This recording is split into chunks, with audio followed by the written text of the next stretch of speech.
이제 조금씩 이제 결과가 나오기 시작하는데, 오늘 보여드릴 내용은 사실 대부분은 예전에 했던 내용이고, 지금 제 학생이 마무리하려고 하고 있는 내용을 이제 조금 보여드리겠습니다. 저는 이제 탄소 나노튜브 관련 연구로 박사를 받았는데요. 주로 이제 그 분자들이 어떻게 그 나노튜브와 상호작용을 하는지. 나노튜브는 이제 잘 아시다시피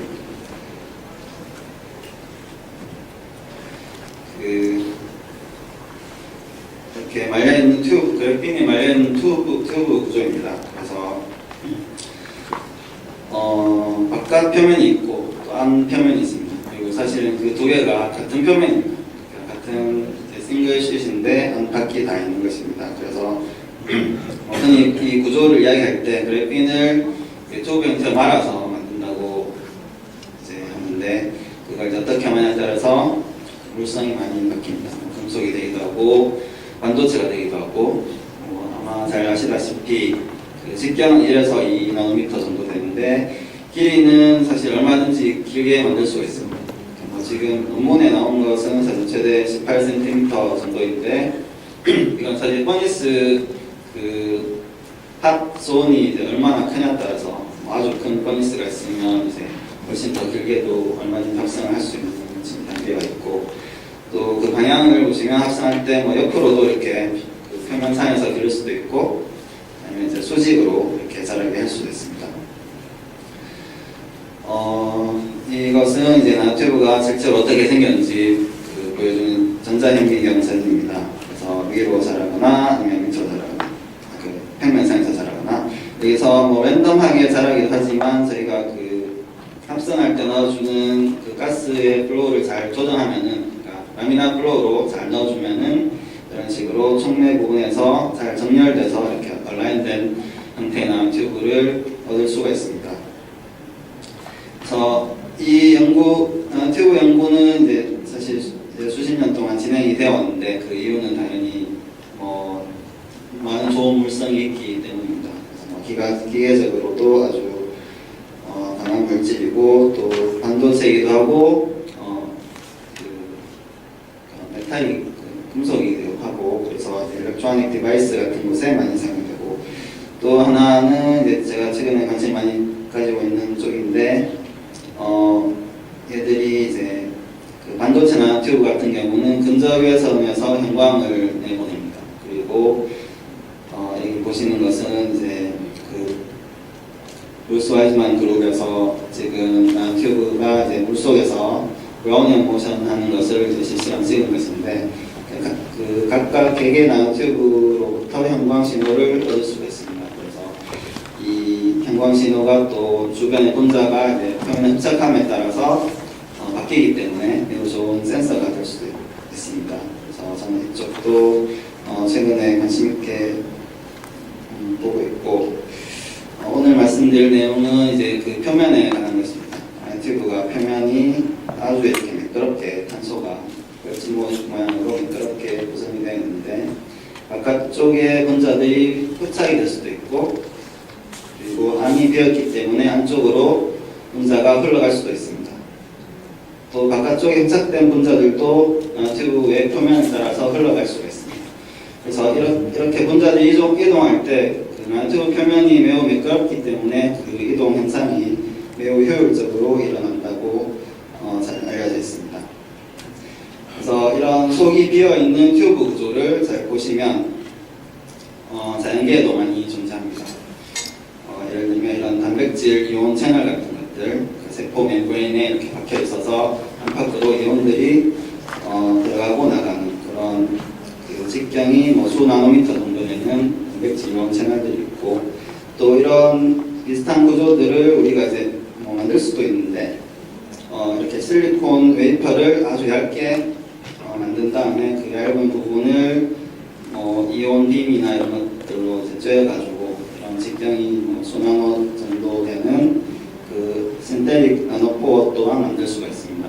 그래서 이쪽을 사람들이 많이 연구를 하고 있는데, 그 주로 이제 인용 분야는 이게 그 포어의 사이즈가 거의 단분자 사이즈이기 때문에 그런 분자들이 이 포를 지나갈 때 저희가 이제 전기 신호를 측정을 할 수가 있습니다. 그래서 그런 전기 신호를 통해서 그 포를 지나가는 분자가 과연 어떤 분자인지 그런 것을 뭐 알아내는 데 사용을 하고 있고, 예를 들면 이렇게 이제 DNA가 지나갈 때 그런 이제 시퀀스를 어떻게 그 나노포를 통과하는 이온들의 전기 신호를 통해서 알아낼 수 있는지, 그게 이제 뭐 나노포어 시퀀싱 분야가 되겠죠. 기존에 이런 단백질 이온 채널이나 아니면 신테릭 나노포어에 비해서 나노튜브는 좀 특별합니다. 직경은 뭐 1에서 2나노미터로 뭐 비슷하다고 볼 수가 있는데, 제일 중요한 것은 이제 그 길이가, 직경이 매우 작지만 길이가 수 센티미터까지 될 수 있다는 것이죠. 그래서 이 애스펙트 레이쇼, 종횡비가 가장 큰 물질 중에 하나라고 할 수가 있습니다. 그래서 이게 중요한 이유는 기존에는 그런 나노포들로 이제 거의 단분자 수준의 연구를 할 수가 있는데, 그냥 쏙 지나가면은 이제 사실 우리가 측정할 수 있는 신호는 사실 그렇게 얻는 정보가 많지 않습니다. 그냥 너무 빨리 지나가기 때문에. 근데 나노튜브는 일단 길기 때문에 어떤 단분자가 들어가서 나올 때까지 시간이 많이 걸립니다. 그래서 그런 이제 다른 종횡비가 적은 그 나노포에서는 볼 수 없었던 매우 빠른 분자의 이동 현상들을 나노튜브를 이용하면은 연구를 할 수가 있게 됩니다.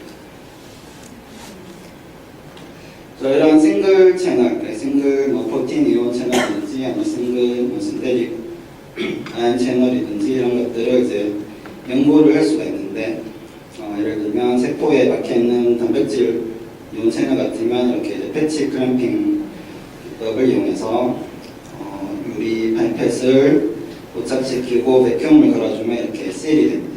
그러면 요 안에 있는 단백질 이온 채널을 통과하는 이제 이온들을 이렇게 정기적으로 측정할 수가 있는 것이죠. 그래서 이온 채널이 닫히고 열리고 함에 따라서 이제 이온의 그 채널의 개폐가 얼마나 이제 빨리 되는지 그런 것들을 알아낼 수가 있게 됩니다.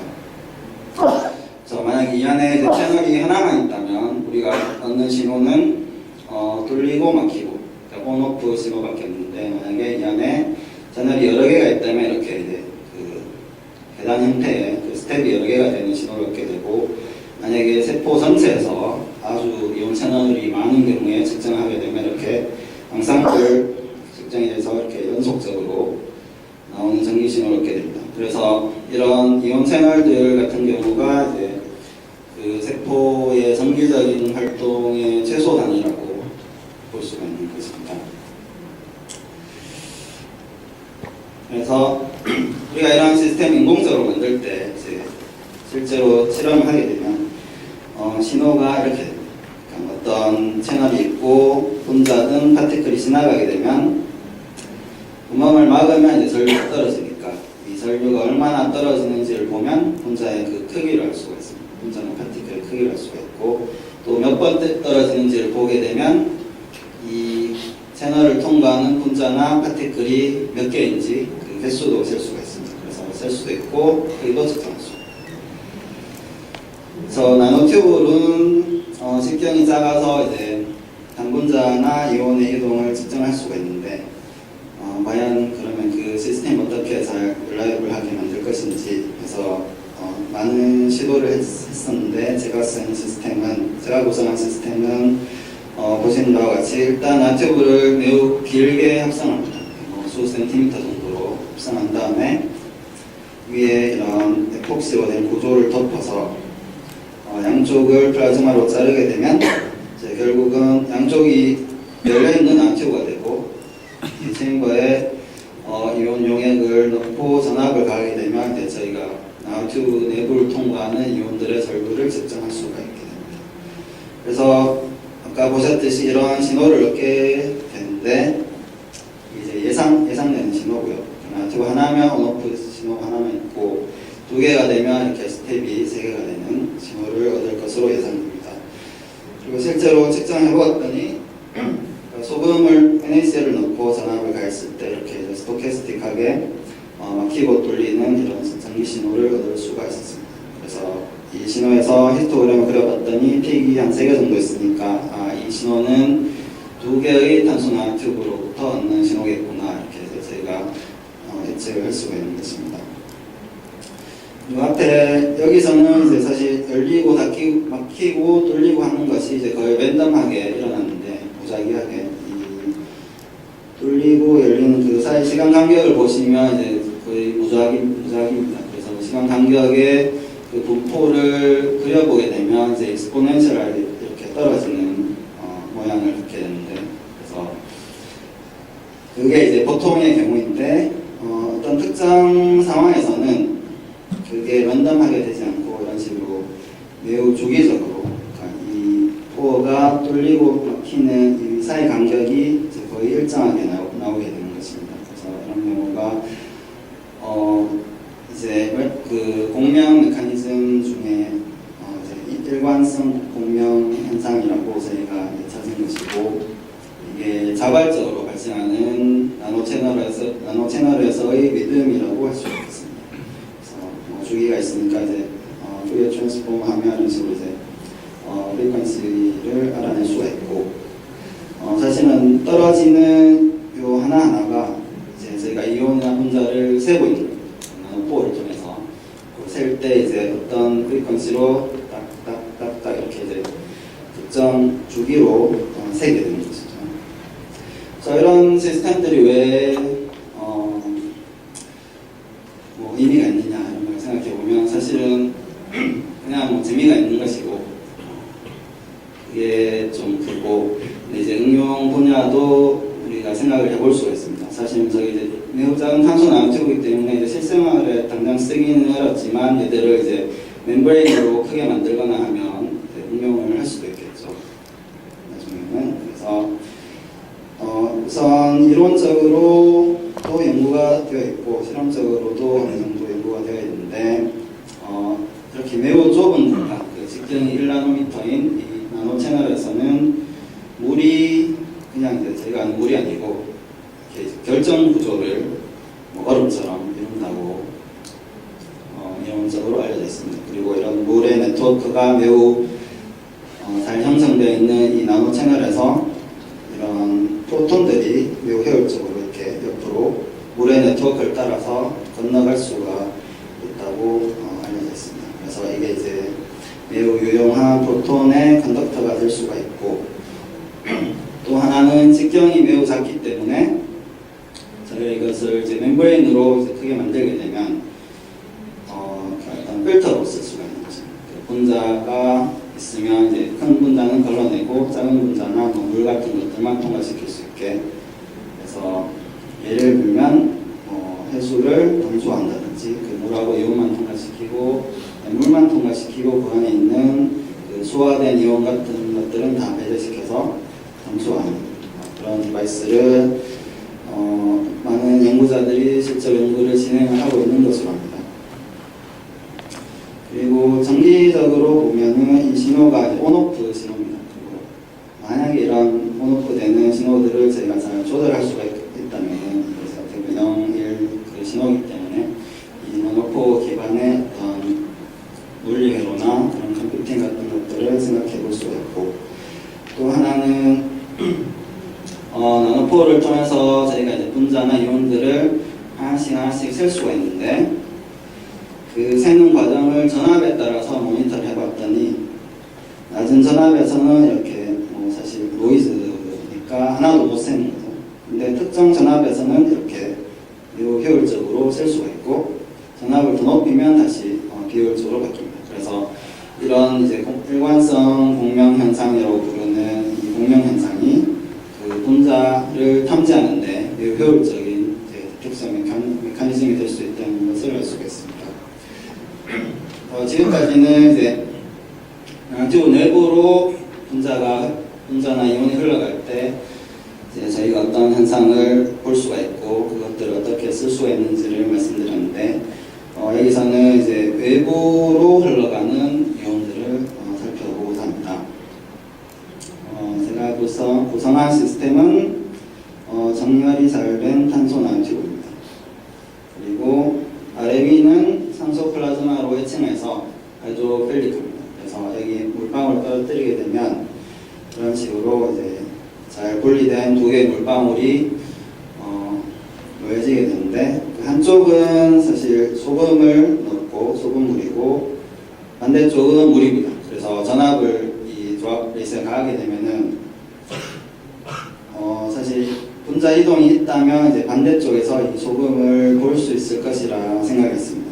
그래서 이 과정에서 일단 전압 전류 측정해 봤더니 처음에는 전류가 매우 낮다가 쭉 올라오고 이제 스테디 스테이지로 가니까 어떤 이온들이 계속 나노튜브를 통해 흘러간다는 것을 일단 알 수가 있고, 실제로 실험이 끝난 다음에 반대쪽에 물만 놓여져 있던 그 부분을 봤더니 그렇게 이제 소금 결정이 있는 것을 알 수 있었습니다. 그리고 뭐 EDX 같은 것으로 그 원소 분석을 해봤더니 실제로 소금, 소듐하고 클로라이드가 발견이 되었습니다. 그래서 이 실험을 통해서 나노튜브 외부를 통해서도 소금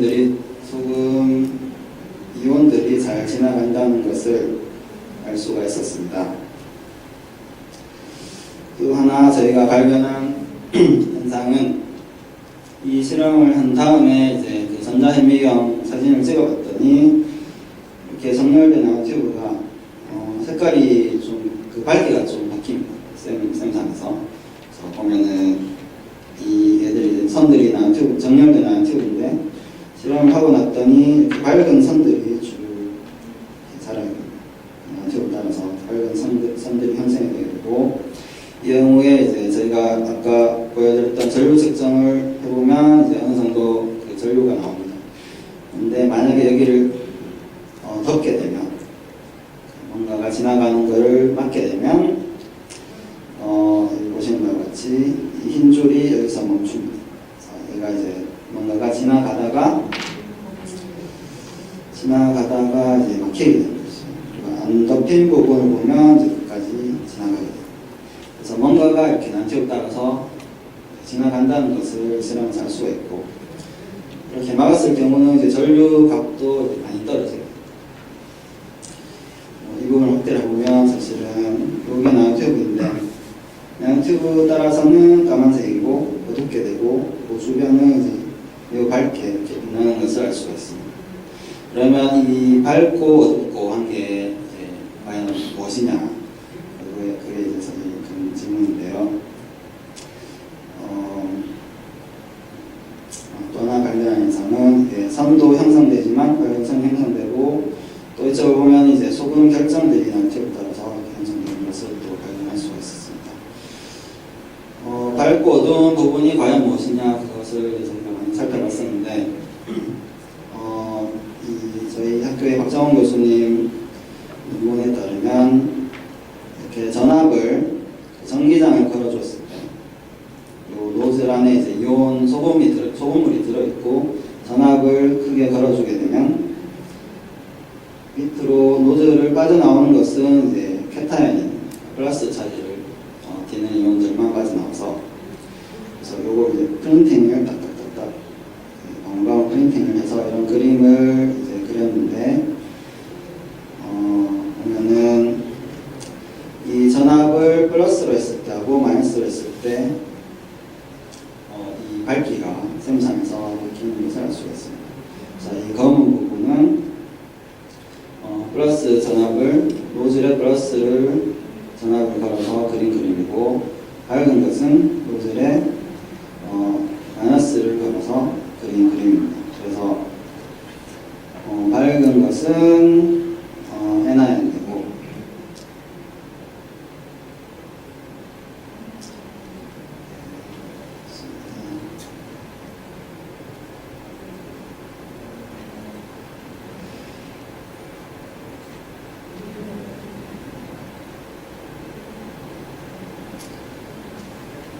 밝은 것은 플러스 마이너스, 밝은 것은 마이너스 차지를 띠고 있고, 어두운 것은 플러스 차지를 띠고 있는 것으로 저희가 알 수 있습니다.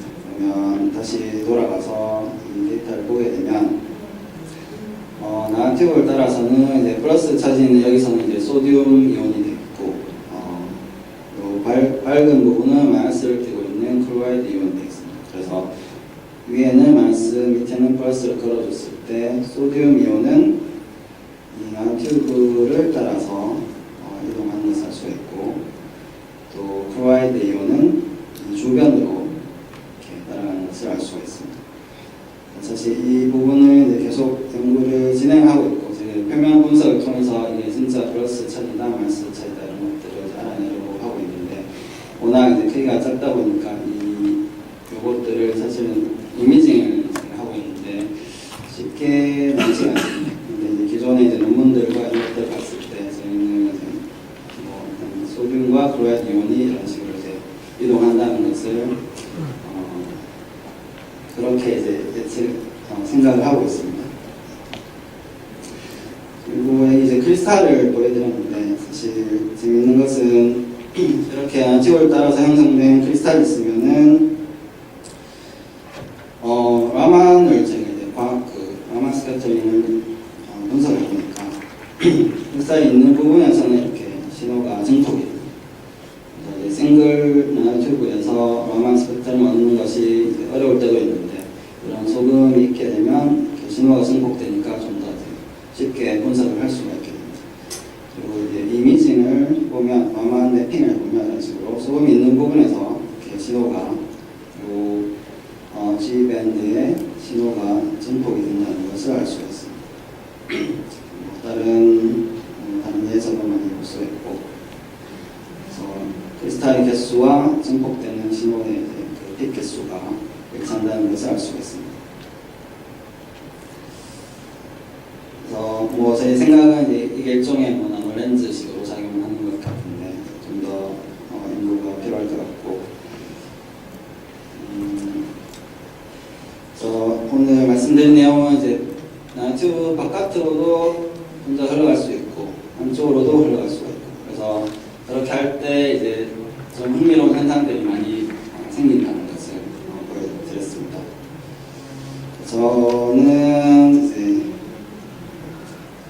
생명과학부에도 같이 소식이 되는데, 주로 한 내용은 아까 보여드렸던 그 나노 채널에서 리듬이 발생하는데, 그런 주기적인 신호에 관심이 많습니다. 그래서 이런 주기적인 신호가 저희가 합성하는 탄소 나노튜브에서도 발생하고, 보시면 이제 그 자연계에도 많이 존재합니다. 예를 들면 증명세포들 같은 경우에 이런 주기적인 신호를 있는데, 이런 것들이 이제 서로 어떻게 상호작용하는지 그런 부분을 이제 연구재단 지원을 받아서 연구를 하고 있고요, 실제로. 그리고 나노 탁시컬러지, 것은 그러니까 나노튜브를 사실 사람들이 많이 연구를 하는데, 그 용액산을 분산시킬 때 초음파로 많이 분산시키지 않습니까? 그러면 그게 사실 얼마나 안전한지 검증이 안 되어 있습니다. 뭐 항상 보도안에서 하는 것도 아니고, 저희는 그게 실제로 우리한테 어떤 영향을 주는지 그거를 살펴보고 있습니다, 제작진이. 그래서 어느 정도 이제 결과를 좀 얻고 있고, 결론적으로는 매우 안 좋습니다. 안 좋은데, 그것은 다음에 보여드릴 기회가 있을 것 같고, 또 오늘 보여드리지 않았지만 제가 포닥 때는 이제 신경세포 관련 연구를 좀 진행했습니다. 그래서 세포들이 어떻게 정기적으로 또 화학적으로 신호를 주고받는지 그런 연구를 진행했는데, 기존의 나노 채널 연구와 접목해서 이런 신호들을 이제 매우 미세한 신호들을 나노 물질을 이용해서 어떻게 분석할 수 있는지 그런 연구를 진행하고 있습니다. 오늘 발표한 내용을 도와주신 김영태 학생이